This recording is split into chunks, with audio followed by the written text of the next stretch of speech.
Good evening everyone. तो जैसा कि आप सभी को पता है, हम यहाँ पर ले रहे हैं ऑनलाइन क्लासेस। किस क्लास के लिए? तो वो है 9th क्लास के लिए। किस सब्जेक्ट की? तो वो है मैथ की, जिसमें हमने आपके फाइनल एग्जाम के लिए रिवीजन शुरू कर दिया है। और आज जो हम पढ़ने वाले हैं वो आपका 13th चैप्टर हम पढ़ेंगे, जिसका नाम है पृष्ठीय क्षेत्रफल और आयतन। आपकी एनसीईआरटी मैथ की किताब का ये 13वां चैप्टर है। तो इसके प्रश्नों को हल करने से पहले हम जान लेते हैं थोड़ा इसका जो बेसिक है उसके बारे में। ठीक है, तो अगर हम बात करें 13.1 की, तो 13.1 में आपको जो है वो दो आकृतियों के बारे में पढ़ना है, जो है घन और घनाभ। ठीक है, इनके बारे में हम पढ़ेंगे कि क्या होता है घन, कैसे बनता है, क्या होता है घनाभ। इनके फॉर्मूले हम यहाँ पे बनाएंगे और उसके बाद ही हम क्वेश्चन को सॉल्व कर सकते हैं।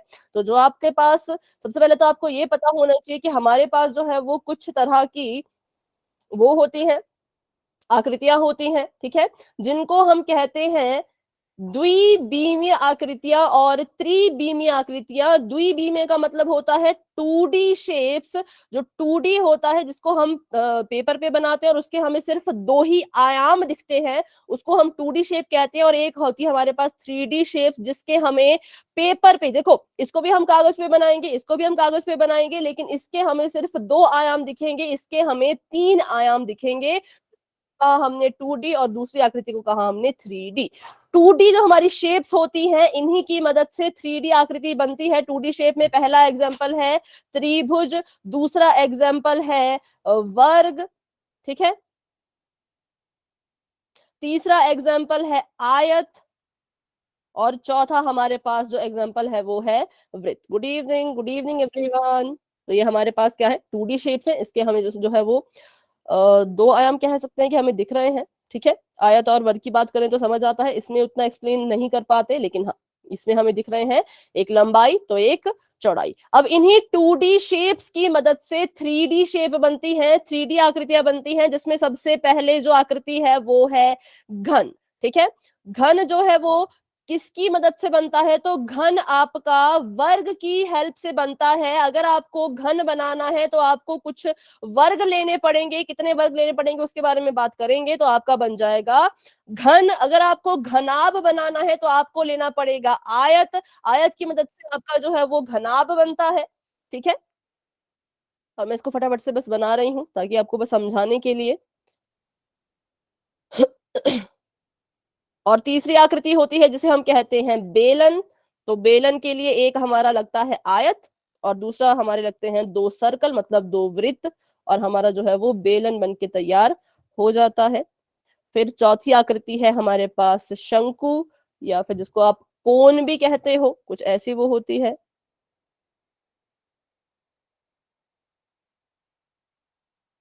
इस तरह की।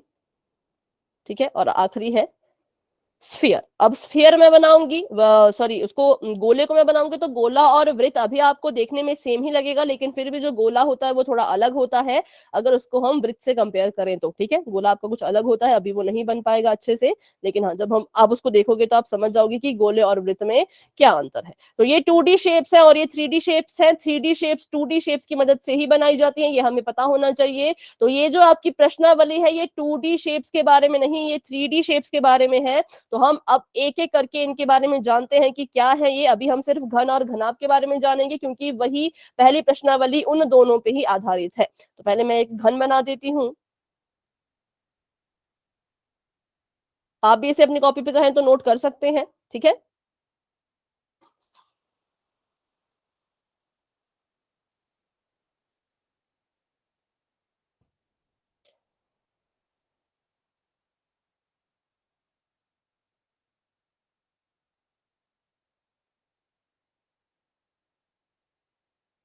ठीक है। सबसे पहली चीज जो मैंने आपको बताई वो ये बताई कि ये एक घन है, और घन जो है वो किससे बनता है? तो घन आपका वर्ग की मदद से बनेगा। और अगर मैं आपसे एक सवाल पूछूं तो क्या आप मुझे बता सकते हैं इस घन में कितने पृष्ठ हैं, कितने सरफेसेस हैं? चैट में लिख लीजिए कि इस घन में कितने पृष्ठ हैं। पृष्ठ मतलब सरफेस, जैसे कि एक तो मुझे यहां दिख रहा है कि एक सरफेस इसका ये है, ये वाला, ठीक है। तो वैसे ही आपको इसमें कितने सरफेस दिख रहे हैं, कितने आपको इसमें पृष्ठ दिख रहे हैं, वो आप बताइए। 6, बिल्कुल सही। घन में जो है वो 6 पृष्ठ होते हैं। तो इसका मतलब जो आपका घन बनता है वो 6 वर्गों की मदद से बनता है। अब देखिए, कुछ बच्चे यहाँ पे कंफ्यूज होके क्या लिखते हैं, कुछ बच्चे लिखते हैं कि घन और घनाभ में जो पृष्ठ हैं, जो सरफेसेस हैं, वो सिर्फ 4 हैं, क्योंकि अगर आप इसको ऐसे देखोगे तो आपको 4 ही नजर आएंगे, थोड़ी सी गहराई, थोड़ा सा डिटेल में देखोगे तो आपको 6 नजर आएंगे, ठीक है।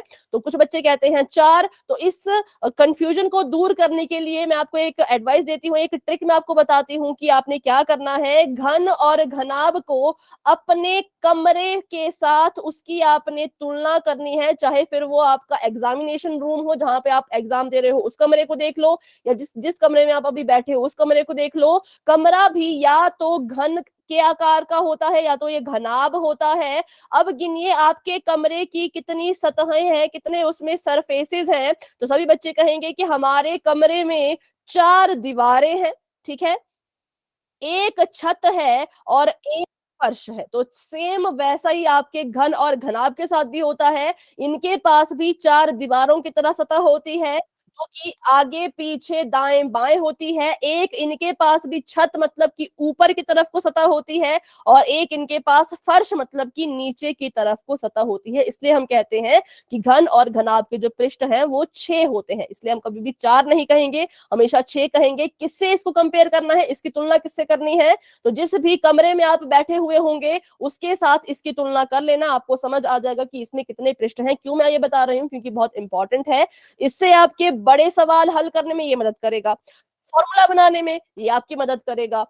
एमसीक्यू आ जाए, आपको ये सवाल आ जाए 1 नंबर का, तो भी उसको सॉल्व करने में आपकी मदद करेगा। आपको आ जाए कि बताइए घन में कितने पृष्ठ होते हैं, ऑप्शन है 6, 4, 5, 3, तो आपको पता होना चाहिए कितने हैं, ठीक है। तो इसलिए ये जरूरी है, ये चीज इंपॉर्टेंट है। तो ये था घन के बारे में कि घन बनता है वर्ग से। कितने वर्ग, 6 वर्ग। कितने पृष्ठ, 6 पृष्ठ। तो अब इन पृष्ठों को भी ध्यान से देख लेते हैं फटाफट से। घन के पृष्ठ को सिर्फ हम देखेंगे, घनाभ को हम इतनी गहराई में नहीं देखेंगे, क्योंकि दोनों सेम होते हैं, दोनों में सिर्फ एक ही अंतर होता है, वो आपको पता लग जाएगा बाद में। तो अभी इसमें 6 पृष्ठ कैसे हैं उनको देखने के लिए इसी आकृति को ध्यान से देख लीजिएगा, क्योंकि बाद में इस चीज को घनाभ के केस में रिपीट मैं नहीं करूंगी, ठीक है, क्योंकि टाइम हो जाएगा ना, इसलिए टाइम को हमें बचाना है। चलिए, सबसे पहले मैंने देखा मेरे पास एक घन है, घन मतलब जो कि वर्ग की मदद से बनी है। इसके पास जो है वो 6 पृष्ठ हैं। कैसे, एक पृष्ठ दाईं तरफ को मुझे यहाँ दिख रहा है, इस तरफ को लेफ्ट लेफ्ट की तरफ, सॉरी बाईं तरफ को मुझे दिख रहा है, लेफ्ट वाला इसका सरफेस, इसका पृष्ठ, ठीक है। और एक मुझे जो है वो राइट में दिख रहा है, इस तरफ को इसका ये वाला पृष्ठ। तो हमने कहा कि एक दायां एक बायां, तो ये इसके 2 पृष्ठ हो गए। फिर मैंने कहा कि और भी है, एक ऊपर वाला, ठीक है, एक ऊपर वाला पृष्ठ ये हो गया, और एक नीचे वाला ये हो गया, ठीक है। और अब बात करें तो एक पृष्ठ होगा जो आगे की तरफ को बन रहा होगा, जैसे कि ये जो आपका पृष्ठ है ये आगे की तरफ को है, ये इसका अगला हिस्सा है, ये आगे है। और बात करें तो अगर आगे कुछ है तो पीछे भी तो होगा, तो ये जो आपका हिस्सा बचा ये आपका पीछे वाला है, ठीक है। ये आपकी दीवार कौन सी है, पीछे वाली। तो ऐसे आपने इसको देखना है। कंफ्यूज क्यों होते हैं, क्योंकि एक दूसरे के ऊपर ओवरलैपिंग हो जाती है अगर हम ऐसे कलर करने लगते हैं। तो 6 नहीं दिखते, 4 ही दिखते हैं कलर करने पर, लेकिन ध्यान से देखेंगे तो आपको ये 6 नजर आएंगे। तो ऐसे होते हैं इसमें 6 पृष्ठ। कैसे याद रखना है, ऊपर नीचे आगे पीछे दाएं बाएं, इस तरह से 6 सरफेसेस, 6 पृष्ठ होते हैं घन में भी और घनाभ में भी। अब करते हैं इसके फॉर्मूले की बात। सबसे पहले चीज हमने देख लिया कि घन में होते हैं 6 पृष्ठ, फिर हमने देखा कि घन बनता है वर्ग से। तो सबसे पहले बताइए कि वर्ग का क्षेत्रफल क्या होता है, किसी को भी अगर याद हो तो वर्ग का क्षेत्रफल। 6a² वर्ग बेटा, वर्ग का।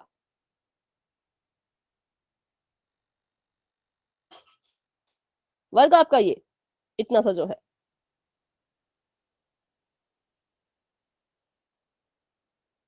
अगर ये भुजा है तो अब बताइए। भुजा इंटू भुजा। भुजा गुणा भुजा, ठीक है। वर्ग वर्ग का क्षेत्रफल होता है भुजा गुणा भुजा। वैसे तो हर एक आकृति का क्षेत्रफल, 2D शेप की बात करूं अगर मैं, 3D की बात नहीं 2D की बात करूं, तो 2D शेप्स कहती है कि अगर आपको हमारा क्षेत्रफल निकालना, जैसे कि आयत हो गया, वर्ग हो गया, तो क्या करो, उसकी भुजाओं को गुणा करो, लंबाई गुणा चौड़ाई। तो वर्ग की लंबाई अगर देखें तो ये है, चौड़ाई अगर देखें तो ये है, लंबाई चौड़ाई दोनों बराबर है, तो हम इसको लंबाई चौड़ाई ना लिख करके सीधे भुजा गुणा भुजा लिख देते हैं, क्योंकि वर्ग की भुजाएं एक दूसरे के बराबर होती है। तो अगर एक वर्ग का क्षेत्रफल भुजा गुणा भुजा है, जिसको कि आप कैसे लिख सकते हो, देखो x को x में गुणा करते हैं तो कैसे लिखते हैं? 2x। नहीं बेटा, गुणा की बात हो रही है। x x की घात 2। 2, ठीक है, एक्स स्क्वायर, ठीक है, क्योंकि इसकी घात भी एक है, इसकी घात भी एक है। जब आपके चर एक जैसे होते हैं, जब आपके नीचे वाले चर एक जैसे हो, मतलब संख्या एक जैसी हो और घात भी अभी एक जैसी ही है और गुणा होते हैं, तो इसको ऐसे कैसा लिखो, और ऊपर की घात आपस में जुड़ जाती है, तो इसलिए x की घात 2, ठीक है, ये इसका पूरा का पूरा लॉजिक है। बाकी शॉर्ट ट्रिक आपको पता है कि x जमा x होगा तो 2x लिखना है, x गुणा x होगा तो x की घात 2 लिखनी है। तो वैसे ही भुजा गुणा भुजा हो रहा है, तो कैसे लिखेंगे? 6 मल्टीप्लाई 6। देखो, x गुणा x को आपने लिखा x स्क्वायर, ठीक है, x गुणा x को लिखा आपने x स्क्वायर, तो भुजा गुणा भुजा को कैसे लिखोगे, ये मेरा सवाल है। y गुणा y को लिखा आपने y स्क्वायर, भुजा भुजा स्क्वायर। भुजा स्क्वायर, सिंपल, कि अगर x गुणा x की घात 2 है, y गुणा y की घात 2 है, तो भुजा गुणा भुजा मतलब भुजा की घात 2। ऐसे ये है आपका इस वर्ग का क्षेत्रफल। आपकी मर्जी है, आप भुजा गुणा भुजा लिखना चाहो वैसे लिख लो, भुजा का स्क्वायर लिखना चाहो वैसे लिख लो, ठीक है। तो अगर एक वर्ग का क्षेत्रफल ये है, तो हमारा घन तो 6 वर्गों से मिलकर बन रहा है, तो 6 वर्गों का क्षेत्रफल कितना आ जाएगा? 6a square. ठीक है, 6a 6 गुणा भुजा का स्क्वायर, ठीक है, 6 गुणा भुजा का स्क्वायर, क्योंकि हमें पता है अगर आपको एक के बारे में इंफॉर्मेशन दी है और ज्यादा का पूछा है तो हम गुणा करते हैं, एक को गुणा कर लो जितने पूछे हैं। 6 पूछा था, 6 वर्ग पूछे गए, तो 6 की गुणा कर देंगे हम एक वर्ग के क्षेत्रफल से। एक वर्ग का क्षेत्रफल भुजा स्क्वायर है, तो 6 वर्गों का क्षेत्रफल होगा 6 गुणा भुजा स्क्वायर। 6 वर्गों से बन क्या रहा है? घन बन रहा है, तो इट मींस घन का क्षेत्रफल भी यही होगा, 6 गुणा भुजा का स्क्वायर। तो ऐसे बनता है इस घन का क्षेत्रफल। कहां से ये आया? तो वर्ग के क्षेत्रफलों की गुणा 6 से कर दी तो आ गया, ठीक है। चलिए, तो ये हो गया यहां पर। अगर मैं बोलूं घन के 5 पृष्ठ मैंने यूज करने हैं, 5 पृष्ठ मतलब 5 ही वर्ग मैंने यूज करने हैं, तो इनका कितना क्षेत्रफल होगा? 5 हम्म स्क्वायर। 5 5 भुजा स्क्वायर, स्क्वायर। हाँ 5 गुणा भुजा स्क्वायर, ठीक है। और अगर 5 नहीं, मैं मुझे सिर्फ 4 ही पृष्ठ यूज करने हैं किसी घन के, 4 गुणा भुजा स्क्वायर। ठीक है। तो अब मुझे लगता है कि आपको थोड़ा बहुत समझ आ गया होगा कि क्या करना है हमने। अगर आपसे घन का पूरा क्षेत्रफल पूछा है तो आप इस सूत्र का इस्तेमाल करेंगे। अगर आपको बोला है कि घन के बारे में, मान लो आपको ऐसा बोला कि हमने जो है वो घन के आकार का एक डिब्बा बनाया, लेकिन उस डिब्बे को हमने ऊपर से बंद नहीं किया, ठीक है, ऊपर वाले हिस्से को हमने नहीं लिया, तो इसका मतलब अगर ऊपर वाले हिस्से को नहीं ले रहे हैं तो इट मींस वो 5 हिस्सों को लेंगे, 5 वर्ग जो है उनको ही लिया जाएगा, ऊपर वाले को नहीं लिया जाएगा। तो हम कह सकते हैं कि 5 गुणा भुजा स्क्वायर करो तो आपकी उतनी आकृति का आपका क्षेत्रफल आ जाएगा। फिर उन्होंने कहा कि नहीं, हमें जो है मान लीजिए एक कमरा है जो घन के आकार का है, हमने उसकी बस 4 दीवार ही पेंट करनी है, 4 ही दीवारों को पेंट करना है, तो किस किस को पेंट नहीं करेंगे? छत को छोड़ देंगे और आपकी फर्श को छोड़ देंगे, तो दो पृष्ठ उन्होंने वहां से गायब कर दिए। टोटल घन के पास 6 सतह होती है, लेकिन 6 में से 2 इन्होंने माइनस कर दी, तो 4 बच गई। तो जब सिर्फ 4 ही सतहों का आपने क्षेत्रफल निकालना होगा तो आप भुजा स्क्वायर को सिर्फ 4 से ही गुणा करेंगे। पूरे घन का क्षेत्रफल ये होता है, 5 सतह लोगे तो ये होगा, 4 सतह लेंगे तो ये होगा, ठीक है। इसको हम क्वेश्चन में जब यूज करेंगे तो आपको ज्यादा अच्छे से समझ आएगा। तो जब आप पूरे घन का क्षेत्रफल लेते हैं उसको कहा जाता है घन का कुल पृष्ठीय क्षेत्रफल। जब आप घन के दो सतहों को या फिर दो पृष्ठों को इग्नोर कर देते हो, हटा देते हो, तो वो बन जाता है घन का पार्श्व क्षेत्रफल। ठीक है, घन का पार्श्व पृष्ठीय क्षेत्रफल। कितने आपने यहाँ पे इग्नोर करने हैं सतह, कितने सरफेस आपने इग्नोर करने हैं? तो दो सरफेसेस। तो कितने बच गए? 4 बच गए। तो घन का पार्श्व पृष्ठीय क्षेत्रफल कितना आ जाएगा? 4 स्क्वायर। 4 स्क्वायर नहीं, 4 गुणा भुजा स्क्वायर। 4 गुणा भुजा स्क्वायर। तो इसको आप फटाफट से सभी लाइनों को अपनी कॉपी पे नोट कर लीजिए। इसको मैं फिर से यहाँ पे लिख लेती हूँ कि घन का क्षेत्रफल रहने दो, घन का पृष्ठीय क्षेत्रफल लिख लो टोटल। ठीक है, मतलब इसका है कि टोटल पूरा का पूरा। जब आपने पूरा का पूरा घन इस्तेमाल करना है तो ये वाला क्षेत्रफल लगना। चाहे तो आप यहाँ पे लिख लीजिए कितनी सतह है, 6 सतह। ठीक है, ऐसे भी लिख लो चाहे इसको, ताकि आपको अच्छे से याद रहे कि यहाँ पर हमने 6 की 6 सतहों का यूज किया। और अगर हम बात करें पार्श्व पृष्ठीय क्षेत्रफल की, तो यहाँ पर हमने सिर्फ 4 ही सतह जो है वो यूज की। तो ये आपके घन के दोनों क्षेत्रफल आ चुके हैं। 13.1 में आपके घन का कुल पृष्ठीय क्षेत्रफल और पार्श्व पृष्ठीय क्षेत्रफल, ये दो ही चीजें आपके काम आएंगी। तो अगर आपको ये दोनों फॉर्मूले अब याद हो चुके हैं तो आप वाई टाइप कर सकते हैं। डाउट है तो पूछ लो। कि घन का कुल पृष्ठीय क्षेत्रफल होगा 6 गुणा भुजा का स्क्वायर और घन का पार्श्व पृष्ठीय क्षेत्रफल होगा 4 गुणा भुजा का स्क्वायर। और घन की अगर 5 ही सतहें लेनी होंगी तो क्या हो जाएगा? 5 गुणा भुजा 5 गुणा स्क्वायर। भुजा स्क्वायर। ठीक है, चलिए। तो अगर आपने इसको नोट डाउन कर लिया है तो वाई टाइप कर दीजिए। कोई अगर लिख रहे हैं तो माइक ऑन करके बता दीजिए, क्योंकि अभी इसको हम मिटाने वाले हैं और घनाभ के बारे में पढ़ने वाले हैं, फिर क्वेश्चन की तरफ बढ़ेंगे। तो क्या कोई लिख रहे हैं अभी? यस मैम, मैं लिख रहा हूँ। ठीक है बेटा, लिख लीजिए। जब आपका हो जाएगा तो बता देना। ठीक है,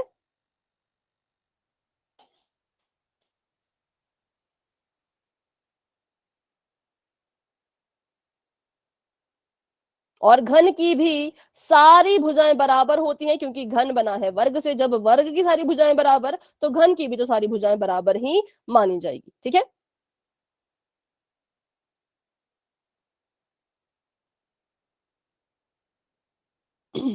हो गया मैम। ठीक है। इनके अलावा कोई लिख रहे हैं क्या? माइक ऑन करके बता दीजिए। अगर कोई नहीं है तो फिर हम आगे बढ़ते हैं। ठीक है, कोई नहीं लिख रहा अभी, तो चलिए इसको मिटाते हैं और अब बात कर लेते हैं घनाभ की। तो घन और घनाभ में अंतर ये होता है कि घन बनता है वर्ग से और घनाभ बनता है आयत से। ठीक है, तो जहां पर भी आपको दिखेगा कि घनाभ है तो आप समझ जाना कि वो किसकी मदद से बना है, वो आयत की मदद से बना है। घन के सभी जो आपकी वो होती हैं भुजाएं बराबर होती हैं, लेकिन घनाभ में ऐसा नहीं होता।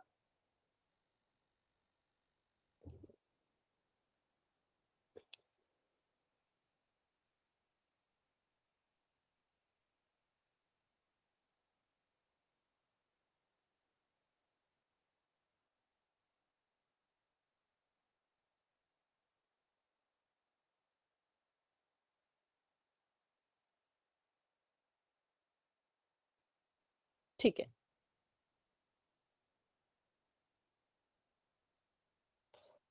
चलिए तो अभी लिखते हैं इसके बारे में। सबसे पहली चीज ये हमारे पास है घनाभ। घनाभ आपका बनेगा आयत से। बताइए कितने आयत आपको चाहिए कि आपका एक घनाभ बनके तैयार हो जाए? कितने आयत? सोचो फटाफट से। घन और घनाभ सेम ही तो है, तो घन को बनाने के लिए जितने वर्ग लग रहे थे उतने ही आयत लगेंगे घनाभ को बनाने में। तो अब बिल्कुल सही, 6। ठीक है, अब मुझे बताएं कि घनाभ के पृष्ठ कितने होते हैं, कितनी सतह इसके पास होती है? 8। 8? नहीं बेटा, देखो मैंने क्या कहा था कि घनाभ को और घन को किससे कंपेयर करो, इसकी तुलना किसके साथ करो, तो अपने कमरे के साथ। जिस कमरे में आप बैठे हैं बताइए उसमें कितनी सतहें सतहें हैं, सतह है। सतह मतलब सरफेस। 6। चार चार दीवारें, एक छत, एक फर्श, ठीक है। तो वैसे ही घनाभ में भी है, 4 दीवारें दाएं बाएं आगे पीछे और एक छत और एक फर्श, ठीक है। तो कितने हैं, 6 हैं। घन और घनाभ में पृष्ठ जो है वो बिल्कुल सेम होते हैं, 6 होते हैं, ठीक है। अब मुझे बताइए, अगर जैसे हमने घन का क्षेत्रफल निकालने के लिए वर्ग के क्षेत्रफल का इस्तेमाल किया, वैसे ही मुझे बताओ कि आयत का क्षेत्रफल कितना होता है या क्या होता है। L into B into H। आयत का बेटा, सिर्फ आयत, लंबाई गुणा चौड़ाई। लंबाई गुणा चौड़ाई, ठीक है। लंबाई गुणा चौड़ाई। अब ये तो एक आयत का क्षेत्रफल है। अगर हम 6 आयत के क्षेत्रफल निकालना चाहें, क्योंकि 6 आयत से तो हमारे एक घनाभ बन रहा है, तो कैसे निकालेंगे, तो चलिए उसका पता करते हैं। क्योंकि यहाँ पर केस थोड़ा सा अलग है, ठीक है। यहाँ पर आप 6 गुणा लंबाई गुणा चौड़ाई नहीं कर सकते। क्यों, क्योंकि इसमें थोड़ा सा ट्विस्ट है। क्या ट्विस्ट है, हमें पता है कि 3D जो 3 आयामी आकृतियां होती हैं उनके पास 3 आयाम होते हैं। एक लंबाई, दूसरा चौड़ाई और तीसरा, किसी को याद हो अगर, ऊंचाई, ठीक है। लंबाई चौड़ाई और ऊंचाई। तो जब हम यहाँ पर घनाभ का क्षेत्रफल निकालने की कोशिश करेंगे तो आप देखेंगे यहाँ पे तरह तरह के आयत हैं और अलग अलग जगह पे खड़े हैं, ठीक है। एक तो आयत भी तरह तरह के और उनकी खड़ने की जगह भी अलग अलग। तो अगर मैं आपको कहूं कि आप अभी क्या कीजिए, ये जो बगल में, जो अगल बगल में है, जो आपके लेफ्ट और राइट में आयत है, इनको देखें। जैसे कि ये वाला, अगर हम इसको ध्यान से देखें और अगर हम इस वाले आयत को ध्यान से देखें, तो इन दोनों आयत के पास कौन कौन से आयाम है, ये आपने पता लगाना है, ठीक है। कि ये जो हमारे पास 2 आयत मैंने आपको बताया, इन दोनों आयत के पास कौन कौन से आयाम है। तो पहली चीज जो मैंने देखी, इन दोनों के ही पास जो है वो चौड़ाई है। इसके पास ये जो नीचे होता है, देखो ये जो आपका यहां से यहां तक जाता है, ये आपकी चौड़ाई होती है। सबसे लंबी लाइन जो है, ये जो आपकी सबसे लंबी लाइन है, ये आपकी सबसे लंबी लाइन है, ये आपकी सबसे लंबी लाइन और ये आपकी सबसे लंबी लाइन है, इन्हें कहा जाता है लंबाई, ठीक है। तो लंबाई तो इनके पास नहीं है, क्योंकि लंबी लंबी लाइनें मुझे नहीं दिखी। मुझे तो बस कितनी लाइनें दिख रही हैं, इतनी ही दिख रही हैं कि एक ये, दूसरी ये, तीसरी ये, चौथी ये। तो जो छोटी सी होगी वो चौड़ाई होती है, और जो ऊपर की तरफ को जा रही है वो क्या होगी, इसकी लंबाई। तो बेटा ये है लंबा, ऊंचाई। ऊंचाई, ठीक है, वेरी गुड। तो ये इसकी ऊंचाई है और ये इसकी चौड़ाई है। तो जो अगल बगल के आयत होते हैं उनके पास लंबाई नहीं होती, उनके पास चौड़ाई और ऊंचाई होती है। तो अब बताइए, इन अगल बगल वाले आयतों का क्षेत्रफल लिखना हो तो कैसे लिखोगे। चौड़ाई बटा में ऊंचाई। बटा नहीं होगा बेटा, लंबाई गुणा चौड़ाई। नहीं, लंबाई तो उनके पास है ही नहीं, तो लंबाई नहीं लिख सकते। गुणा ऊंचाई। चौड़ाई गुना ऊंचाई, ठीक है। तो हम क्या करेंगे, हम यहाँ पे लिखेंगे इसको चौड़ाई गुना ऊंचाई। तो ऐसे हम लिखेंगे किसके बारे में, अगल बगल के आयत के बारे में। अब अगल बगल वाले आयत हैं कितने, 2 हैं। तो अगल बगल की बात करें तो हमारा आ गया यहाँ पर 2 लंबाई गुना चौड़ाई 1। इन दोनों का क्षेत्रफल ये पूरा दोनों का है, एक का नहीं है, ये दोनों का है। क्योंकि एक का था ऊंचाई गुना चौड़ाई, ये 2 है तो 2 से गुना कर दो। तो ये आपका आ गया अगल बगल वाले आयतों का क्षेत्रफल। अब बात करते हैं आमने सामने वाले आयत की, जो हमें आमने सामने दिख रहे हैं, मतलब आगे पीछे दिख रहे हैं। तो एक मुझे दिखा उसका हिस्सा ये वाला, एक मिनट, ये आपका आगे वाला हिस्सा है, ठीक है। और ये आपका पीछे वाला हिस्सा है, पीछे वाली दीवार कह लो, आयत कह लो। इन दोनों के पास क्या क्या है,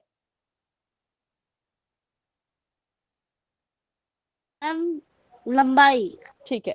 आपने कहा इनके पास लंबाई, क्योंकि लंबी लंबी रेखा जो जा रही है वो इनकी लंबाई है, तो ये इसकी हो गई लंबाई। लंबाई, और दूसरी क्या है इनके पास, ऊंचाई, ऊंचाई, ये वाली जो है, ठीक है, ये इसकी हो गई ऊंचाई। तो अगर मुझे आगे पीछे वाले दोनों आयत का क्षेत्रफल निकालना होगा तो वो क्या आएगा, दोनों का निकालना होगा तो लंबाई इंटू ऊंचाई। ठीक है, वेरी गुड। ये है आगे और पीछे की बात। तो हम कर देंगे 2 गुना, क्योंकि 2 है ना ये आयत, एक आगे एक पीछे, दोनों के पास सेम सेम चीज है, इसके पास भी लंबाई ऊंचाई, इसके पास भी लंबाई ऊंचाई, तो हम करेंगे 2 गुना लंबाई गुना ऊंचाई। तो ये आ गया आगे और पीछे वाले आयत का क्षेत्रफल। उसके बाद बात करें तो 2 बच गए, एक ऊपर वाला एक नीचे वाला। तो मान लीजिए ये आपका ऊपर वाला हिस्सा जो काले रंग का दिख रहा है, ये आपका ऊपर वाला हिस्सा, और ये आपका नीचे वाला हिस्सा। इन दोनों के पास क्या क्या है? मैम चौड़ाई और लंबाई। लंबाई। बाई।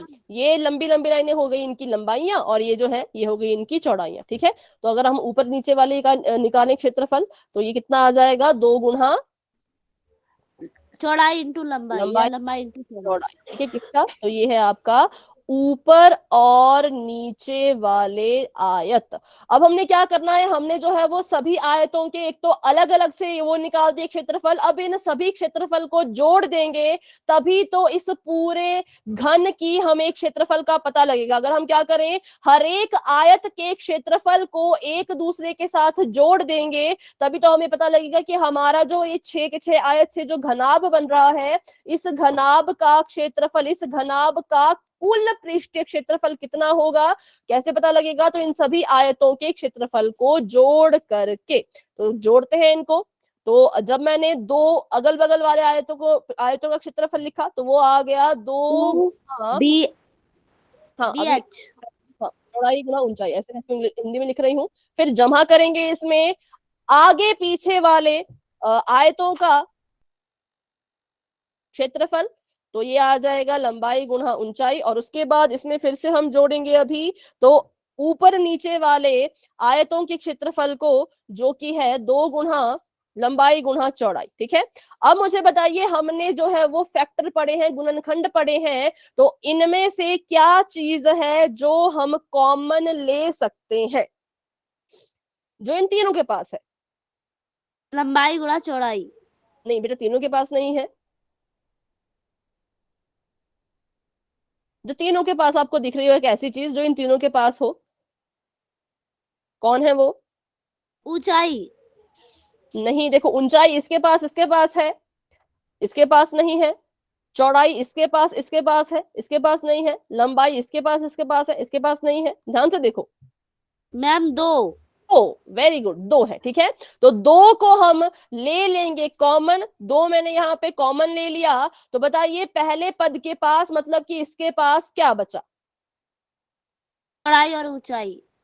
ठीक है, तो यहाँ पे हम लिख सकते हैं 2 तो हमने ले लिया है बाहर कॉमन, तो ये बच गया 2, और अंदर बच गया चौड़ाई गुणा ऊंचाई। ठीक है, जमा का निशान नहीं, हाँ अच्छा बड़ा ब्रैकेट लगा लो ऐसे, और जमा का निशान, यहाँ पर बच गया लंबाई गुणा ऊंचाई, और यहाँ पर बच गया लंबाई गुणा चौड़ाई।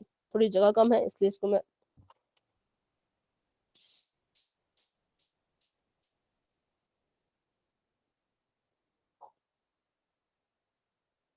ठीक है, तो ये आपका क्षेत्रफल यहाँ पे ऐसा बन जाएगा। इसको मैं ढंग से लिख लेती हूँ, इसको मिटा करके अभी। ठीक है, तो हम क्या करेंगे, हम इसको लिख सकते हैं, अगर आप हिंदी में लिखते हो तो हिंदी में लिख लो, इंग्लिश में लिखते हो तो इंग्लिश में लिख लो। इंग्लिश में लिखोगे तो ऐसे लिखना है, 2 ब्रैकेट लगा के लंबाई और लंबाई और चौड़ाई, चौड़ाई और ऊंचाई। ठीक है, ये आपका घनाभ का कुल पृष्ठीय क्षेत्रफल आ चुका है। अब कुछ बच्चे इसमें भी कंफ्यूज रहते हैं, उनको नहीं ये याद होता है, तो इसके लिए भी एक शॉर्ट ट्रिक है। देखो लॉजिक इसका ये था पूरा का पूरा, इसको आपको लिखने की या उसको कुछ भी करने की जरूरत नहीं है, ये बस समझने के लिए था। लेकिन हाँ, ये आपको याद होना चाहिए। तो कैसे याद करेंगे, दो आपने बाहर ऐसे का ऐसा लिखना है, अंदर क्या करो, आपको पता है कि आपके पास लंबाई भी है, चौड़ाई भी है, ऊंचाई भी है, तो बारी बारी से इनको दो दो की गुणा में लिखना है। पहले लंबाई की गुणा चाहे तो चौड़ाई से कर लो, ठीक है, लंबाई ने चौड़ाई से गुणा कर दी, लेकिन लंबाई ने ऊंचाई से तो गुणा नहीं की, तो अब लंबाई की गुणा ऊंचाई से करवा दो। लंबाई ने चौड़ाई से गुणा की, लंबाई ने ऊंचाई से गुणा की, लेकिन अभी भी एक चीज मिसिंग है। कौन मिसिंग है बताओ, किसकी किसकी गुणा अब होने वाली है?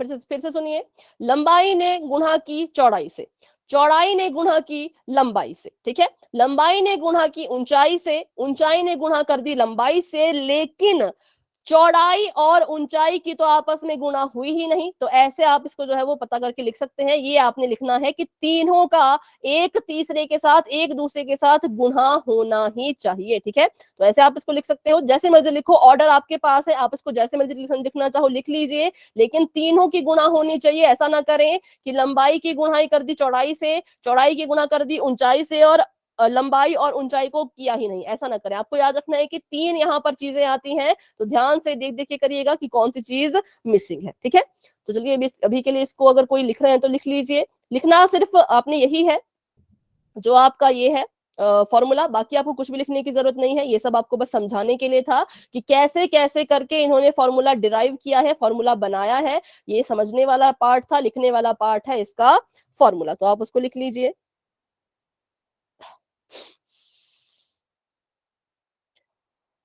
तो घनाभ का कुल पृष्ठीय क्षेत्रफल हम लिख चुके हैं। आप इसको हिंदी में लिखना चाहो हिंदी में लिख लो, ऐसे लिखना चाहो LBH करके तो LBH करके लिख लो। L का मतलब लंबाई होता है, B का मतलब ब्रेड्थ, ब्रेड्थ मतलब चौड़ाई, और H मतलब हाइट, हाइट मतलब ऊंचाई, ठीक है।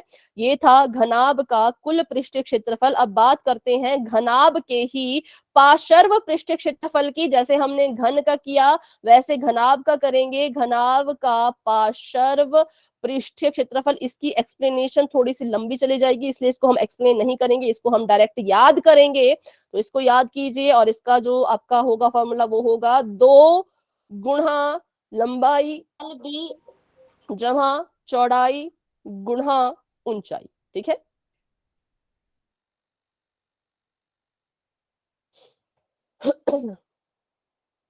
अभी तक क्या पढ़ा? अभी तक हमने घन और घनाभ के बारे में पढ़ा, उसके फॉर्मूले हमने पढ़े, बस इतना ही पढ़ा अभी। अब हम क्वेश्चन करने जा रहे हैं, ठीक है। तो अगर आपने ये फॉर्मूले नोट कर लिए हैं घन और घनाभ के, तो आप वाई टाइप कर सकते हैं। नोट कर रहे हैं तो आप मुझे बता सकते हैं, क्योंकि अब हम क्वेश्चन करने आगे बढ़ने वाले हैं, ठीक है। और घनाभ के कुल पृष्ठीय क्षेत्रफल का फॉर्मूला ये नीचे लिखा गया है, और ये है उसका पार्श्व पृष्ठीय क्षेत्रफल। अच्छा, अब देखो, पार्श्व पृष्ठीय क्षेत्रफल 4 सतहों के बारे में पूछा गया हो तब पार्श्व पृष्ठ क्षेत्रफल निकालना है। अगर पूरे घनाभ के बारे में पूछा है, मतलब कि अगर पूरी की पूरी 6 सतहों के बारे में पूछा है, तो आपने इस फॉर्मूले का यूज करना है। लेकिन अगर 5 ही सतह पूछी गई होंगी तो क्या करेंगे? तो उसके लिए क्या करना है उसका पता लगाएंगे हम अपने क्वेश्चन में। तो थोड़ा सा इसका इंतजार करें, ठीक है। इसके 5 सतह के लिए कोई फॉर्मूला नहीं होता। अगर घन की 5 सतह पूछी गई होती, अगर ये बोलते कि घन की 5 सतह है, तो हम फटाफट से क्या करते, फटाफट से कर देते 5 गुणा भुजा स्क्वायर। लेकिन अगर घनाभ की 5 सतह पूछी है, तो उसके लिए हमें क्या करना पड़ेगा, वो हम जब क्वेश्चन करेंगे तो आपको समझ आ जाएगा, ठीक है। तो चलिए बढ़ते हैं अभी आगे। अगर कोई लिख रहा है तो आप माइक ऑन करके बोल दीजिए, अगर लिख लिया है तो माइक ऑफ ही रखिएगा।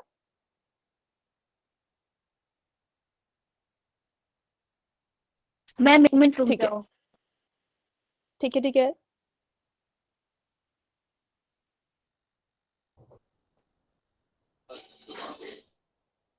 तब तक के लिए फिर से सुन लो, मैंने क्या रिपीट किया।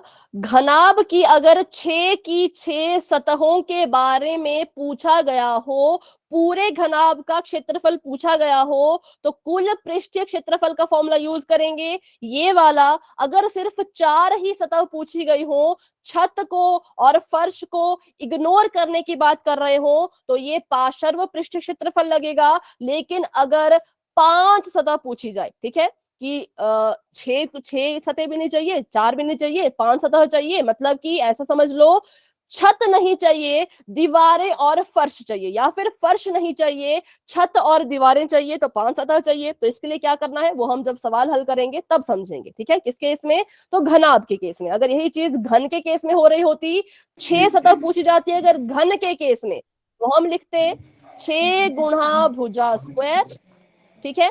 अगर 4 सतह पूछी जाती घन के केस में तो हम लिखते 4 गुणा भुजा स्क्वायर, और अगर 5 सतह पूछी जाती घन के केस में तो हम लिखते 5 गुणा भुजा स्क्वायर। तो घन के केस में सारे केस आपको मिल जाएंगे, पर घनाभ में पार्श्व और कुल ही होता है। उसके बाद 5 के लिए क्या करना है वो अब हम करने वाले हैं। तो अभी बताएं, अभी कोई लिख रहे हैं क्या? राखी बेटा आपका अगर हो गया तो बता दीजिए। यस हो गया। चलो तो बढ़ते हैं अब हम अपने सवाल की तरफ।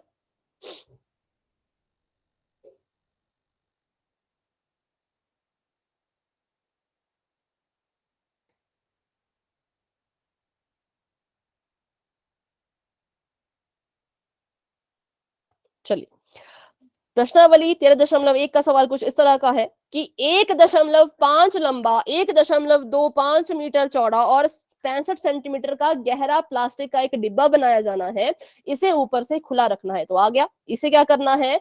ऊपर से खुला रखना है, ठीक है। प्लास्टिक शीट की मोटाई को नगण्य मानते हुए निर्धारित कीजिए कि डिब्बा बनाने के लिए आवश्यक प्लास्टिक शीट का क्षेत्रफल कितना होगा। ये कह रहे हैं कि इन्होंने प्लास्टिक का एक डिब्बा बनाना है, प्लास्टिक की शीट का समझ लो, एक डब्बा उन्होंने बनाना है और उसको जो है वो ऊपर से खुला रखना है, ठीक है। मतलब डब्बे की सारी सतह लेंगे, लेकिन कौन सी सतह नहीं लेंगे? खाली वाली। खाली नहीं, ऐसे देखो, आप आगे पीछे दाएं बाएं ऊपर नीचे ऐसे बताओ। ऊपर वाली। ऊपर वाली, ठीक है। तो ऊपर वाली सतह को नहीं लेना, मतलब कि एक सतह माइनस कर दो। हमें पता है टोटल सतह होती है 6, 6 में से एक माइनस कर दी तो 5। तो सवाल हमारे पास आ गया है कि 5 सतह का क्षेत्रफल निकालो। किस केस में? घनाभ के केस में। और मैंने कहा इसके लिए कोई भी फॉर्मूला हमारे पास नहीं होता, लेकिन सॉल्व तो करेंगे, है ना। वो तो हमें करना है, वो तो हम करेंगे। तो अभी के लिए ऊपर वाली सतह को भूल जाओ, इसको आपने नहीं लेना है। जब आप डब्बे को बनाएंगे तो इसको आपने ऊपर से क्या करना है? खुला रखना है। तो चलिए करते हैं शुरू। सबसे पहले तो इसको लिखते हैं जो जो आपको गिवन है। सबसे पहली चीज, अपनी किताब अपने साथ रखिए, क्योंकि क्वेश्चन में यहाँ पे छोटा करूंगी तो आपको नजर नहीं आएगा। अपनी बुक से पढ़ना है, अपनी बुक से आप क्वेश्चन पढ़ोगे। क्वेश्चन जब पढ़ते हैं और साथ में हल करते हैं तो ज्यादा अच्छे से समझ आता है, ठीक है। सबसे पहली चीज आपको दी है कि इस आकृति की जो लंबाई है वो है 1.5 मीटर, और इस आकृति की जो चौड़ाई है वो है 1.25 मीटर। इस आकृति की जो ऊंचाई है वो है 65 सेंटीमीटर। सबसे पहली चीज तो ये पता करो ये आकृति है कौन सी, ये घन है कि घनाभ है? घनाभ। घना, ठीक है। क्योंकि अगर ये घन होता तो इसकी लंबाई चौड़ाई ऊंचाई एक जैसी होती, बराबर होती, लेकिन बराबर नहीं है तो ये घनाभ है। अब सबसे जरूरी चीज, लंबाई चौड़ाई ऊंचाई के मात्रक देखने होते हैं कि इनके जो मात्रक हैं वो एक जैसे हैं या अलग अलग है। तो हमने देखा ये मीटर में है, ये मीटर में है, लेकिन ये सेंटीमीटर में है। तो हमें क्या करना पड़ेगा? हमें इन मात्रक को बदलना पड़ेगा। अब मुझे बताओ, मैं मीटर वालों को बदलूं या सेंटीमीटर वालों को बदलूं? सेंटीमीटर। क्यों, क्या कारण है इसका?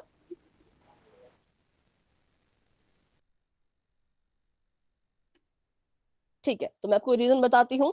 अगर आपको सिर्फ इतना बोला होता ना कि आप इसका क्षेत्रफल निकालो, सिर्फ इतना बोला होता, तो आपकी मर्जी होती कि आप इसको सेंटीमीटर वाले को बदलना चाहते हो कि मीटर वाले को बदलना चाहते हो, तब आपके ऊपर ये बिल्कुल निर्भर करता। लेकिन अगर हम देखें इसका पार्ट 2, तो पार्ट 2 में पूछा है कि अगर 1 मीटर स्क्वायर शीट के लिए 20 रुपए लग रहे हैं, किसमें दिया है आपको? मीटर स्क्वायर में। तो इसका मतलब आपको यहां पर तीनों को मीटर में रखना है। अगर मैं कह रही हूं, फिर से मेरी बात ध्यान से सुन लीजिए, अगर आपको दूसरा पार्ट नहीं दिया होता तो आपकी मर्जी होती, आप मीटर को सेंटीमीटर में बदल लो या सेंटीमीटर को मीटर में बदल लो, आप पे डिपेंड करता। पर क्योंकि आपको अभी क्या करना है, मीटर स्क्वायर के हिसाब से आपको पैसे दिए गए हैं कि 1 मीटर स्क्वायर के 20 रुपए लग रहे हैं, तो तो आपको क्या करना पड़ेगा, अपना जो क्षेत्रफल है वो भी मीटर स्क्वायर में लाना पड़ेगा। तो कैसे आएगा वो मीटर स्क्वायर में, जब आपकी सारी भुजाएं मीटर में होंगी। ठीक है, चलिए तो अभी के लिए क्या करना है, सेंटीमीटर वाले को हम बदलेंगे, कैसे बदलते हैं वो भी सीखते हैं फटाफट से।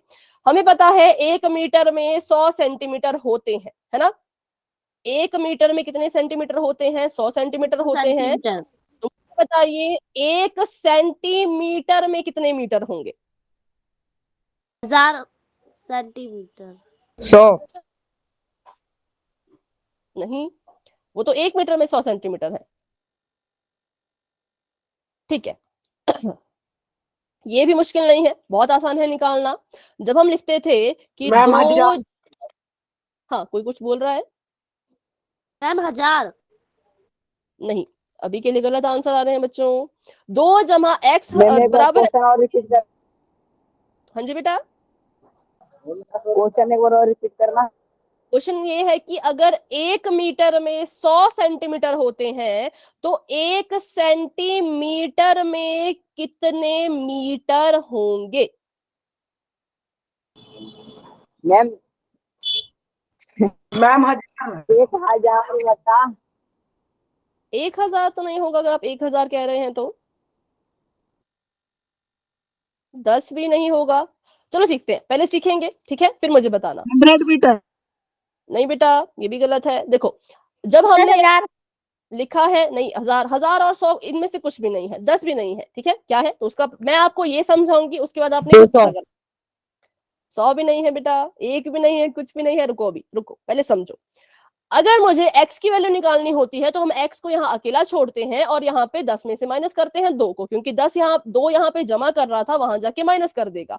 वैसे ही मुझे यहाँ पर किसकी वैल्यू निकालनी है, सेंटीमीटर की। तो सेंटीमीटर को अगर मैं यहाँ पे अकेला छोड़ूं तो सेंटीमीटर के साथ कौन है जो इसको अकेला नहीं रहने दे रहा, तो वो है 100। 100 सेंटीमीटर के साथ गुणा कर रहा है। तो सेंटीमीटर की वैल्यू अगर निकालनी है तो इस 100 को यहां से उठाओ और उस पार भेजो। अगर 100 यहाँ पे गुणा कर रहा है तो बराबर है कि उस पार जाके क्या करेगा। अगर 100 बस ये 100 अगर गुणा करे वहां जाके प्लस भाग करेगा। Plus plus. नहीं बेटा, गुणा कर रहा है यहाँ पर, तो वहां जाके क्या करेगा, हम भाग करेगा। भाग। ठीक है। किसको भाग करेगा, तो 1 को, क्योंकि एक संख्या है यहाँ पर तो 1/100 आ जाएगा। 1/100 तो ये होता है 1 सेंटीमीटर में 1/100 मीटर होते हैं। ठीक है, इसको कॉपी पे फटाफट से नोट कर लीजिए, बहुत जरूरी कंसेप्ट है ये, आपको आना चाहिए। मीटर से ये सबको पता होता है कि 1 मीटर में 100 सेंटीमीटर होते हैं, लेकिन 1 सेंटीमीटर में कितने मीटर है, वो होते हैं 1/100। ठीक है, वैसे अगर मैं आपसे एक सवाल पूछूं, अगर 1 किलोग्राम में, 1 किलो में 1000 ग्राम होते हैं तो 1 ग्राम में कितने किलोग्राम होंगे। 1/1000। 1/1000, बिल्कुल सही, वेरी गुड, 1/1000 किलोग्राम। तो बस ऐसे हम इसको करते हैं। ठीक है, तो अगर आपको ये समझ आ गया है तो वाई टाइप कीजिए, और इसको नोट भी कर लिया है तो भी वाई टाइप कीजिए, क्योंकि ये बहुत जरूरी है। आपको जब ये क्वेश्चन आएगा 13.1 का, 2 का, कहीं का भी 13 अध्याय का, तो ऐसा आपको वहां पे करना पड़ेगा, बदलना पड़ेगा। अब वो डिपेंड करता है, अगर मीटर से सेंटीमीटर है तब तो 100 होगा, और सेंटीमीटर से मीटर आ जाए तो 1/100 होगा। ठीक है, चलिए तो अब इसको मिटाते हैं और करते हैं इसको सॉल्व। तो हमने बात की, 2 चीजें सीखी। पहली चीज हमने ये सीखी कि तीनों के यूनिट बराबर होने चाहिए, बराबर नहीं थे तो मतलब बदलना है। किसको किससे किसमें बदलना है, सेंटीमीटर को मीटर में। तो इनको नहीं छेड़ेंगे, इसको करते हैं चेंज। तो हम करेंगे 65 में, देखो 1 सेंटीमीटर में 1/100 मीटर होते हैं। 65 सेंटीमीटर के साथ गुणा कर रहा है और सेंटीमीटर में 1/100 मीटर होते हैं। तो सेंटीमीटर की अब इस वैल्यू को, सेंटीमीटर को यहां से हटाओ, जैसे हम करते हैं ना कि x बराबर है 10, तो जहां जहां पे x होता है वहां वहां पे x को हटा के 10 लिखते हैं। तो जहां पे सेंटीमीटर है वहां से सेंटीमीटर को हटाओ और उसके बदले ये लिख लो। ठीक है, सेंटीमीटर, 6.5 आएगा। ठीक है, सेंटीमीटर 65 के साथ गुणा कर रहा था, सभी को दिख रहा है ना। तो हमने क्या किया, सेंटीमीटर की अभी अभी तो वैल्यू निकाली कि सेंटीमीटर तो इसके बराबर है। सेंटीमीटर को हटाओ और यहाँ लिख दो गुणा 1/100 मीटर। अब हम इसको अगर आप काटने लगोगे बहुत लंबा चला जाएगा, तो क्या करो, गुणा कर दो। भिन्न को कैसे गुणा करते हैं सभी को पता है, अंश को अंश से, हर को हर से। अंश में है 65 गुणा 1 तो 65 आ जाएगा। 100 के साथ गुणा करने के लिए कोई है ही नहीं तो 100 का 100 ही रहेगा। ठीक है, अब इसको दशमलव में बदल दो, तो दशमलव में कैसे बदलते हैं, जितनी जीरो नीचे है उतनी ही अंकों से पहले दशमलव लगाया जाता है। और अंक कहां से गिनते हैं, तो हमेशा पीछे से अंक गिनते हैं। तो ये है पहला अंक, ये है दूसरा अंक। नीचे भी 2 जीरो थी तो इसका मतलब 2 अंकों से पहले दशमलव लगेगा। इट मींस 65 से पहले दशमलव लगेगा, तो ये आ गया 0.65 मीटर। ठीक है, बिल्कुल ध्यान रखना है, दशमलव जब भी लगाना हो जितने नीचे जीरो हैं उतने ही अंकों से पहले ऊपर दशमलव लगता है। अगर नीचे एक ही जीरो होती, मान लो यहाँ पे 100 नहीं है, मान लो यहाँ पे 10 होता, तो आप इसको कैसे लिखते,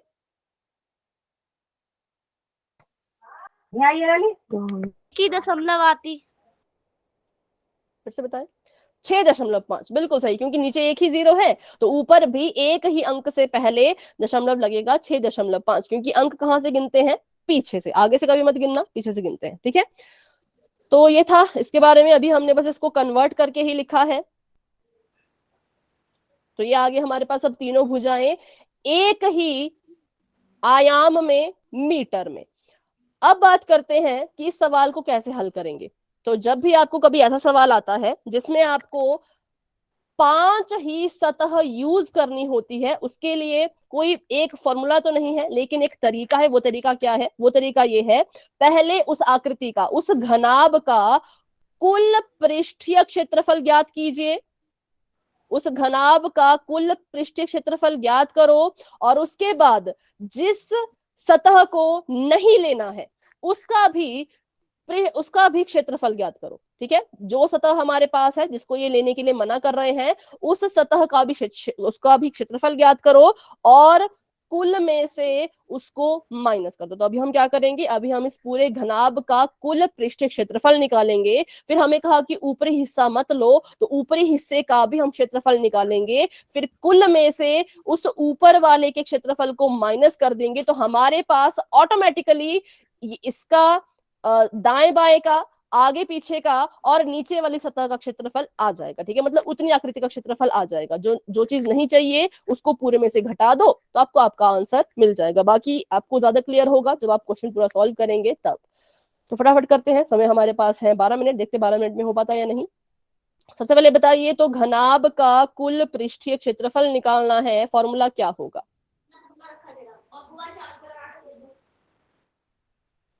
घनाभ का कुल पृष्ठीय क्षेत्रफल अभी अभी लिखा है आपने नोटबुक में, देख के बताइए। 2 लिखेंगे पहले, तो ब्रैकेट लगाएंगे, LB BH HL। ठीक है, अच्छा LB लिखा है, इसका मतलब है कि इनको आपस में गुणा करना है, इनको जमा मत कर देना। ठीक है, इनको आपस में गुणा करना है। L मतलब लेंथ, पहले तो 2 ऐसे कैसा लिखिए, L का मतलब है लंबाई, लंबाई है 1.5 नहीं बेटा तनिषा, ये तो पार्श्व पृष्ठीय क्षेत्रफल है। हमने कहा कुल पृष्ठीय क्षेत्रफल, तो कुल आपका ये लगेगा। देखो पार्श्व कब लगता, अगर 4 सतह बोली होती, लेकिन ये कह रहे हैं कि 5 ही सतह यूज करनी है, तो इसको हम यूज नहीं कर सकते। कब करेंगे ये वाला जो आपने लिखा है चैट में, तब जब 4 ही सतह पूछी जाती, जब आपको कहते कि फर्श भी मत लो, छत भी मत लो, तब आप ये यूज करते। ठीक है, यही आपको ध्यान रखना है घनाभ के केस में। 1.5 में गुणा करो 1.25, जमा का निशान। B मतलब चौड़ाई, चौड़ाई है 1.25, इसमें गुणा करो किसको, H को, हाइट है 0. इसको हाइट मत लेना, आप हाइट आपकी ये नहीं निकली है, इसको आपने लेना है 0.65, जमा का निशान। और अंत में कह रहे हैं हाइट को मतलब ऊंचाई को गुणा कीजिए लंबाई से, तो 0.65 मल्टीप्लाई बाई 1.5। अब हमें यहाँ पे आना चाहिए गुणा करना दशमलव वाली संख्याओं को, बहुत ही आसान है। अभी के लिए भूल जाओ कि आपकी संख्याओं के पास दशमलव है। आप क्या करो, 125 की गुणा 15 में कर दो, भूल जाओ कि इसमें दशमलव लगा है। ठीक है, गुणा कर लो, 5 5 25, हासिल चली गई 2, 5 दूनी 10, 11 12, 5 दूनी 10 और 1 11 है नहीं, 5 एकम 5 और 1 6, सॉरी 625। और यहाँ पे 5 एकम 5, 2 एकम 2, 1 एकम 1, 5 7 81, ठीक है। 1875 आपके पास आंसर आया, लेकिन अधूरा है। क्यों? क्योंकि दशमलव वाली संख्या थी। अब दशमलव याद कर लो, गुणा करते वक्त भूल जाओ, अब याद कर लो, ठीक है। तो एक यहां लगा था, एक यहां लगा था। मुझे बताइए इस संख्या में कितने अंकों से पहले दशमलव लगा है? मैम एक एक नहीं, दो दो दो दो पीछे से दो मैम, देखो, दो। पीछे से, हाँ, पीछे से गिनते हैं ना, तो पीछे से गिना तो 2। इस संख्या में कितने अंकों से पहले दशमलव लगा है? एक 1। जमा करो, कितना हो गया? 2 जमा 1 तीन 3। तो आपके उत्तर में 3 अंकों से पहले दशमलव लगाया जाएगा। बताइए किस किस के बीच में दशमलव लगाऊं? 1.8 1, ठीक है, वेरी गुड, बहुत अच्छे। क्योंकि हमने कहा कि 3 अंकों से पहले दशमलव लगेगा, और गिनती कहां से करते हैं? हमेशा पीछे से। तो पहला अंक, दूसरा अंक, तीसरा अंक, तो यहां पर दशमलव लगाया जाएगा ऐसे, ठीक है। अब बढ़ते हैं आगे, इसको गुणा कीजिए फटाफट से और बताइए अपना आंसर। 125 को 0.65 जीरो नहीं, 125 को सिर्फ 65 से करो, इसको भूल जाओ, दशमलव दशमलव भूल जाओ, इनको भूल जाओ और 65 से गुणा करो, ठीक है। तो 5 5 25, 2 5 दूनी 10 12, 5 कम 5 6, 6 5 30, 6 दूनी 12 13 14 15, 6 कम 6 तो 1 7। तो ये आ गया 5 2 1 8, 8125। अब यहां बताइए कितने अंकों से पहले दशमलव लगेगा? 92 इसके 2 अंकों से पहले दशमलव लगा है, इसके भी 2 अंकों से पहले दशमलव लगा है। 2 जमा 2 4। तो उत्तर चार में 4 अंकों से पहले दशमलव लगाइए। 1 2 3 4 सारे अंक आ गए, 4 4 0.8125 बिल्कुल सही, 0.8125, ठीक है। अब करिए अगला वाला, अगला वाला बताइए गुणा करके कितना आएगा? 65 गुणा 15 करो, और 3 अंकों से पहले दशमलव लगाना है। 25 30 6 5 975। 25 6 25 तो 32, 5 कम 5 6 कम 6, 5 7 9 975। 975 दशमलव पहले 3, 0.75 ठीक है। अब देखिए हमने यहाँ पर, देखो ये छोटी छोटी चीजें अभी सीख लो, बाकी के क्वेश्चन होंगे, बाकी के जो क्वेश्चन होंगे ना, उनमें ये फिर हम दोबारा रिपीट नहीं करेंगे। दशमलव को गुणा करना, जोड़ना, घटाना अभी सीख लें फटाफट से, ठीक है।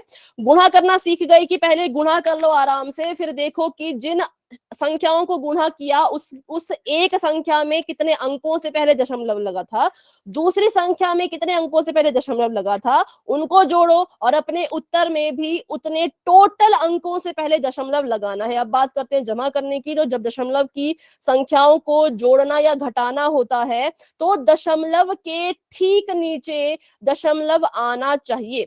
इस संख्या में दशमलव था 1.875, तो इस संख्या का जो दशमलव है वो इसी के ठीक नीचे आना चाहिए। बाकी हमें कुछ मतलब नहीं होता, दशमलव के नीचे दशमलव आएगा तो उत्तर सही आएगा, दशमलव के नीचे दशमलव नहीं आएगा तो उत्तर भी गलत आएगा, ठीक है।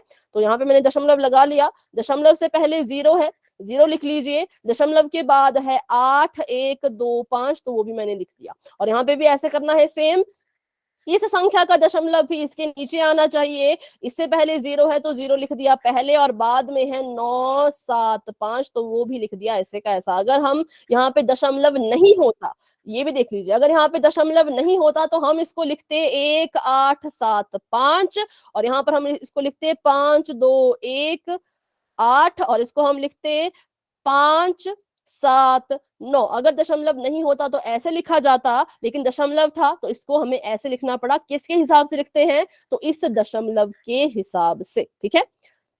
तो करते हैं इसको फटाफट से जमा और देखते हैं हमारा क्या आंसर आ रहा है। यहाँ पर देखो, अब आपको दिखा कि यहाँ पे खाली स्थान है, यहाँ पे खाली स्थान है, तो यहाँ पर अपनी मर्जी का 0 लगा लो, ठीक है। 5 का 5, 5 5 10 तो 12, 7 7 14, 15 16, 8 8 16, 16 जमा 9 17 18 19 20 21 22 23 24 25, 25 और 25 की 26 बताना इसका, 25 या 26, और 2 और 1 3। 8 8 16 17 17 18 19 20 21 22 23 24 25 26, तो यहाँ पर आएगा 6। तो 3.6625 आया इस पूरे को जमा करने पर, ठीक है। 3.6625। अच्छा नोट कर रहे हैं तो कर लीजिए इसको, सॉरी मैं पूछा नहीं, क्या आप नोट कर रहे थे तो नोट कर लीजिए।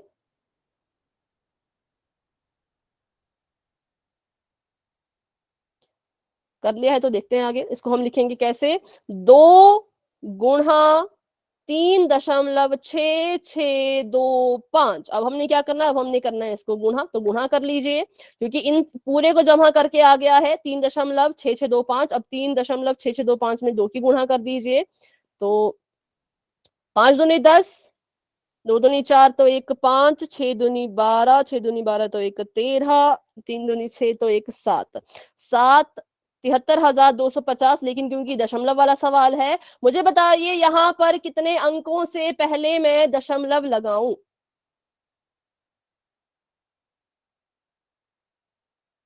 2 अंकों से पहले। 2 क्यों बेटा? मैम 4। 36.625। क्योंकि यहाँ पर देखो 4 थे ना, 4 अंकों से पहले दशमलव लग रहा था, तो जब मैंने 2 की गुणा इसमें करी तो मेरा उत्तर आया 73250। तो यहाँ पर भी 4 अंकों से पहले डेसिमल आएगा, 1 2 3 4, मतलब यहाँ पर आएगा, ठीक है। तो ये मेरे घनाभ का कुल पृष्ठीय क्षेत्रफल आ चुका है, लेकिन इन्होंने कुल निकालने के लिए कहा नहीं, इन्होंने कहा 5 सतहों का निकालो, कुल तो हमें चाहिए ही नहीं, ठीक है। तो अब जाते हैं वापस। अच्छा इसमें बताओ क्या कमी है, मैंने अधूरा उत्तर लिखा, क्या कमी है इसमें फटाफट से।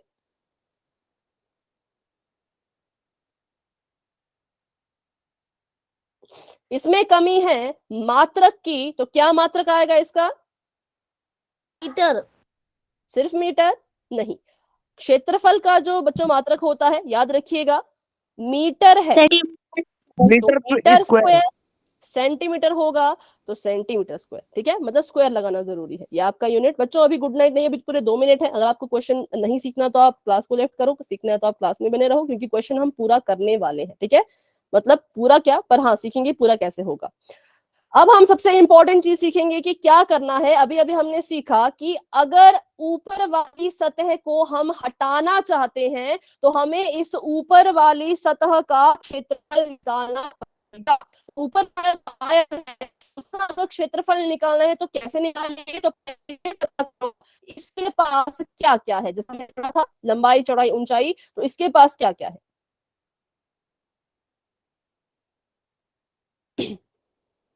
फटाफट से पहली चीज जो इसके पास है वो मैं बता देती हूँ। मुझे दिख रहा है कि इसके पास ये लंबी लाइन है, तो मतलब ये लंबाई है, ठीक है। तो इसके पास है लंबाई और चौड़ाई ऊंचाई। ऊंचाई नहीं होगा, ऊंचाई होती है जो ऊपर को जाती है, ये है इसकी लंबाई, ये जो यहाँ से सीधी जा रही है, और जो ये चीज है ये है इसकी चौड़ाई। तो अगर मुझे इस आयत का क्षेत्रफल निकालना तो कैसे निकलेगा, इस आयत का क्षेत्रफल निकलेगा लंबाई गुणा चौड़ाई करके, ठीक है। तो अब आप यहाँ पे लिख सकते हैं कि आपने जो है वो घनाभ का कुल पृष्ठीय क्षेत्रफल तो निकाल लिया, और अब आप निकालेंगे किसका क्षेत्रफल, तो जो हिस्सा इन्हें नहीं चाहिए, ठीक है, उसका क्षेत्रफल। तो उसको आप कैसे लिख सकते हो, उसको आप लिख सकते हो कि जो हिस्सा इन्होंने खोल दिया है, ठीक है, वो जो आपका डब्बा था ना उसका जो हिस्सा है, तो खोले गए हिस्से का क्षेत्रफल, खोले गए हिस्से का क्षेत्रफल हम निकालेंगे। कैसे निकालेंगे, तो खोले गया हिस्सा जो वो आयत बन रहा है उसके पास एक लंबाई है और उसके पास एक चौड़ाई है, तो लंबाई गुणा चौड़ाई कर लो, तो आपका जो हिस्सा है, जो खोला गया हिस्सा है, जो ऊपर वाला हिस्सा है, उसका आपको क्षेत्रफल मिल जाएगा, जो कि कितना है 1.5 गुणा 1.25। गुणा करने की जरूरत नहीं है, यहाँ पर किया हुआ है पहले से ही, तो ये आ जाएगा 1.875 मीटर स्क्वायर। अब ये जो आपका कुल क्षेत्रफल है और ये जो आपके खोले गए हिस्से का क्षेत्रफल है, कुल में से इसको माइनस कर देना, ये आपका होमवर्क है। मैं चेक करूंगी, मैं आपसे पूछूंगी कहां आपने माइनस किया। कुल हिस्से में से, कुल क्षेत्रफल में से इस खोले गए हिस्से के क्षेत्रफल को माइनस कर देना, और जो भी उत्तर आएगा आपने मुझे बताना है, वही आपके क्वेश्चन नंबर 1 का पार्ट 1 होगा, ठीक है। चलिए, तो अभी आज की क्लास को यहीं तक रखते हैं। इस क्वेश्चन में अभी भी किसी को कोई डाउट है तो आप क्लास में बने रहिए, मुझसे पूछिए। लेकिन अगर कोई डाउट नहीं है तो बच्चों आप क्लास को लेफ्ट कर सकते हैं। Good night and bye bye, मिलते हैं अपनी अगली क्लास में।